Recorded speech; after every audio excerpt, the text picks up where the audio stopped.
नमस्कार मित्रांनो, रागिनी चॅनलमध्ये तुमचं खूप खूप स्वागत। आज आपण पाहणार आहोत मेथींच्या पुऱ्या। तर यासाठी आपल्याला हवी फ्रेश अशी मेथी। या मेथीला मी स्वच्छ अशी धुवून घेणार आहे। तर आता मी सर्वप्रथम या मेथीला या अशा पद्धतीने स्वच्छ धुवून आणि एकदम छान अशी निथळून पण घेतलेली, म्हणजे त्यात पाणी नाही राहणार आहे।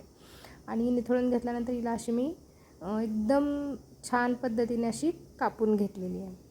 तर आता या रेसिपीसाठी आपल्याला लागणार आहे साहित्य। गव्हाचं पीठ घेतलेलं आहे मी प्रथम। गव्हाच्या पिठाबरोबरच आपण इथे मी तुम्हाला दाखवत आहे ओवा घेणार आहोत। ओवा हा आपल्याला आपल्या आवडीनुसार आपण त्यात टाकणार आहोत। त्यानंतर पांढरे तीळ, बेसन पीठ, मीठ, लाल तिखट आणि हळद। तर आता मी या बोलमध्ये ही कापलेली मेथी घेतलेली आहे। आता ह्या मेथीमध्येच आपण आपलं गव्हाचं जे पीठ आहे ते थोडं थोडंसं ॲड करून घेणार आहोत। आपल्याला जसं हवं त्या मेथीमध्ये जसं ॲडजस्ट होईल तेवढं तुम्ही टाकून घेऊ शकता तुमच्या पद्धतीने। तर मी आता यामध्ये टाकणार आहे बेसनचं पीठ, जे मी 1 वाटी घेतलेलं आहे फक्त। तुम्ही गव्हाच्या पिठाच्या अंदाजानेच ते ॲड करा। तीळ पण आपण आपल्या पिठाच्या हिशोबाने, तर मी माझ्याकडे हा छोटा स्पून आहे, ह्याच्या हिशोबाने मी 4 ते 5 चमचे तीळ घेते आहे, कारण हा खूप लहान आहे। जर तुम्ही पोहे खायचा चमचा घेतला तर ते 2 ते 3 चमचे तुम्ही तीळ टाकू शकता। तिळाने खूप छान चव येते। आता ह्यामध्ये आपण टाकूयात ओवा। ओवा हा अशा रीतीने आपण छानसा हातावर चोळून घ्यायचा आहे, कारण जेव्हा आपण हा ओवा चोळून टाकतो तर त्याची खूप छान अशी वास येते आणि तो ओवा म्हणजे एक फ्लेवर देऊन जातो। आता आपण यात मिक्स करतो आहे लाल तिखट। ते पण आपल्या आवडीने जसं तुम्हाला हवं तसं, खूप जास्त तिखट नाही टाकायचं आहे। यात ॲड करतो आहे आपण हळद 1 चमचा, म्हणजे छोटा चमचा, आणि मीठ चवीनुसार। तर मी इथे मीठ 2 ते 3 चमचे चवीनुसार ॲड करते आहे। तर यामध्ये आपण ह्या पिठाला थोडं थोडं पाणी घालून हलक्या हाताने मळून घेणार आहे। आणि मळताना एक गोष्ट लक्षात घ्यायची आपल्याला, की पाणी हे जास्त नाही झालं पाहिजे। तर हे असं थोडं थोडं पाणी आपण मिक्स करूया आणि अंदाजे लागेल तसं मिक्स करत करत कणिक मळूया, कारण पाणी जर खूप झालं तर मग एक तर मेथीलाही पाणी सुटतं आणि मग आपलं पीठ जे आहे ते खूप पातळ होऊन जाईल। तर अशा रीतीने मी हे पीठ मळून घेते। आता हे अशा पद्धतीने आपलं पीठ मळून तयार आहे। याला थोडंसं अजून मी व्यवस्थित चुरून गोळा बनवून घेणार आहे छानसा। तर थोडंसं तेल लावूनही तुम्ही चुरू शकता। हा आपला गोळा तयार झालेला आहे। हा पहा असा घट्टसर आहे, खूप पातळ नाही केलेला मी हा, कारण आधीच पातळ केलं ना तर तुमचं मग खूप लूज पडून जाईल कणिक आणि ती व्यवस्थित होणार नाही पुरी। आणि ह्या पिठाला खूप वेळ ठेवायचंही नाही आहे आपल्याला, मळल्यानंतर तर लगेच करायला घ्यायचं आहे। तर आता इथे मी गॅसवर ठेवलेली आहे एक लोखंडाची कढई। तर या लोखंडाच्या कढईत तळण्यामागचा उद्देश की आपल्या शरीरात थोडंसं तरी लोह जावं।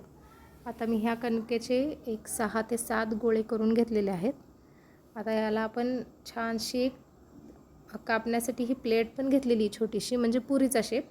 तुम्हाला जो शेप हवा तो तुम्ही कापू शकता, तुम्ही आपल्या कापण्यांचा शेपही कापू शकता। तर मी आता याची एक चपाती छानशी लाटून घेते, पोळी वगैरे।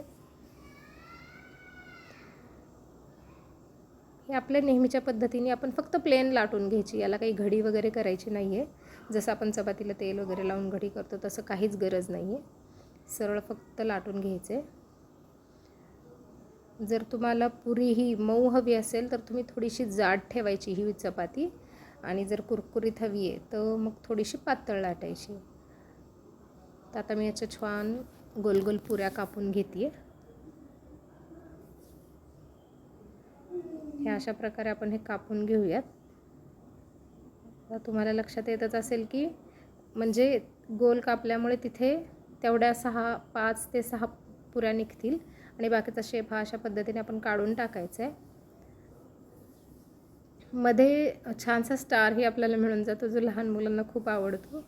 तर तुम्हाला हवा असेल तर तुम्ही स्टार शेप ठेवू शकता, किंवा ती प्लेट छोटीशी बसेल तर त्या आकाराची पुरी ही तुम्ही घेऊ शकता।